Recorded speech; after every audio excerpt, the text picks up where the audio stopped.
परशुराम ऋषि जमदग्नि और राजकुमारी रेणुका के पुत्र थे। एक ब्राह्मण परिवार में जन्मे, वह अन्य ब्राह्मणों से भिन्न थे।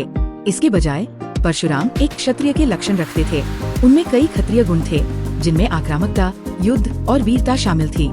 इसलिए उन्हें ब्रह्मक्षत्रिय कहा जाता है, क्योंकि उनके पास दोनों कुलों के कौशल थे।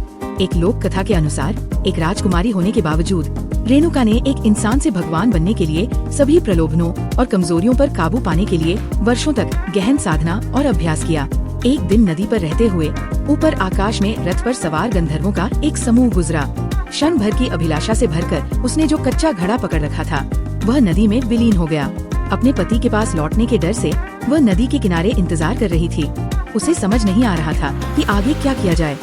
इस बीच जमदग्नि ने देखा कि उनकी पत्नी वापस नहीं आई है। अपनी महान शक्तियों के माध्यम से उसने घटना के बारे में सब जान लिया।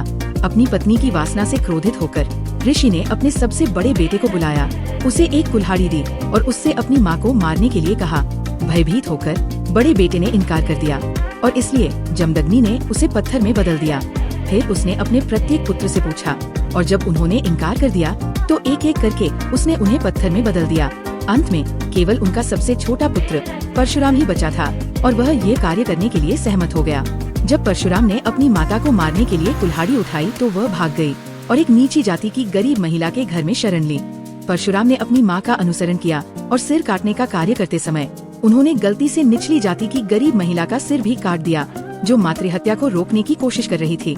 इस कृत्य से प्रसन्न होकर ऋषि जमदग्नि ने परशुराम को 2 वरदान दिए। परशुराम की इच्छा थी कि उनकी माता पुनः जीवित हो जाएं और उनके भाई पत्थर से मांस में लौट आएं। अपने पुत्र के स्नेह और भक्ति से प्रभावित होकर जमदग्नि ने उनका अनुरोध स्वीकार कर लिया। जब जमदग्नि ने परशुराम को अपनी मां को पुनर्जीवित करने का वरदान दिया तो उन्होंने गलती से निम्न जाति की महिला का सिर अपनी मां के शरीर के साथ रख दिया। तब से रेणुका के मूल सिर को येलम्मा के रूप में पूजा जाने लगा, जिसे बाद में दूसरी महिला के शरीर के साथ रख दिया गया।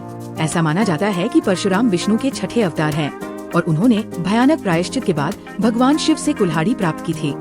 भगवान शिव ने युद्ध के तरीके और अन्य कौशल भी सिखाए थे और उनके अवतार का मुख्य उद्देश्य अपने कर्तव्यों की उपेक्षा करने वाले पापी और अधार्मिक राजाओं की हत्या करके पृथ्वी के बोझ को मुक्त करना था। परशुराम से जुड़ी एक कहानी ये है कि एक बार राजा कार्तवीर्य सहस्रार्जुन और उनकी सेना ने परशुराम के पिता की कामधेनु नामक जादुई गाय को जबरन छीनने की कोशिश की। गुस्से और प्रतिशोध की भावना से उसने पूरी सेना और राजा कार्तवीर्य को मार डाला। अपने पिता की मृत्यु का बदला लेने के लिए राजा के पुत्र ने परशुराम की अनुपस्थिति में अपने पिता जमदग्नि की हत्या कर दी। उनके कृत्य से क्रोधित और आहत होकर वह पृथ्वी पर सभी राजा के पुत्रों और भ्रष्ट है राजाओं और योद्धाओं को मारते हुए आगे बढ़े। उन्होंने अश्वमेध यज्ञ का आयोजन किया और अनुष्ठान आयोजित करने वाले पुजारियों को अपनी सारी संपत्ति दे दी। परशुराम अपने धर्म प्रेम के लिए जाने जाते थे। वह भीष्म, द्रोणाचार्य और कर्ण के गुरु माने जाते थे। उस समय निचली जाति के सदस्यों को उच्च ज्ञानी शिक्षकों से शिक्षा लेने की अनुमति नहीं थी, लेकिन कर्ण किसी तरह उनका विश्वास हासिल करने में कामयाब रहे। इसलिए एक अच्छे गुरु के कर्तव्य के रूप में उन्होंने उसे ब्रह्मास्त्र सिखाने का फैसला किया। लेकिन उन्होंने कर्ण को ये शाप भी दिया कि ये ज्ञान उसके लिए उपयोगी नहीं होगा, ये तथ्य जानने के बाद कि वह निचली जाति का है।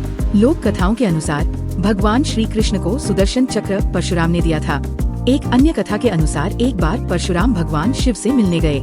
जैसे ही वह दरवाजे पर पहुँचे, भगवान गणेश ने परशुराम का सामना किया और उन्हें भगवान शिव से मिलने से रोक दिया। क्रोधित होकर परशुराम ने भगवान शिव द्वारा दी गई कुल्हाड़ी गणेश पर फेंक दी।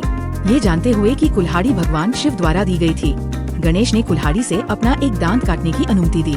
यही कारण है कि हम अपने चित्रों और मूर्तियों में भगवान गणेश का केवल एक ही दांत देखते हैं। कल्कि पुराण में वर्णित एक अन्य कथा के अनुसार परशुराम आज भी पृथ्वी पर निवास करते हैं। इसमें कहा गया है कि परशुराम श्री कल्कि के मार्शल गुरु होंगे, जो भगवान विष्णु के अंतिम अवतार होंगे। उन्होंने कल्कि को भगवान शिव को प्रसन्न करने के लिए एक लंबा अनुष्ठान करने का निर्देश दिया। प्रसन्न होकर भगवान शिव कल्कि को दिव्य अस्त्र शस्त्र का आशीर्वाद देंगे। हिंदू कैलेंडर के अनुसार परशुराम जयंती वैशाख माह के शुक्ल पक्ष के तीसरे दिन या तृतीया को पड़ती है। इस दिन को अक्षय तृतीया दिवस के रूप में भी जाना जाता है और इसे भगवान विष्णु के छठे अवतार की जयंती के रूप में मनाया जाता है।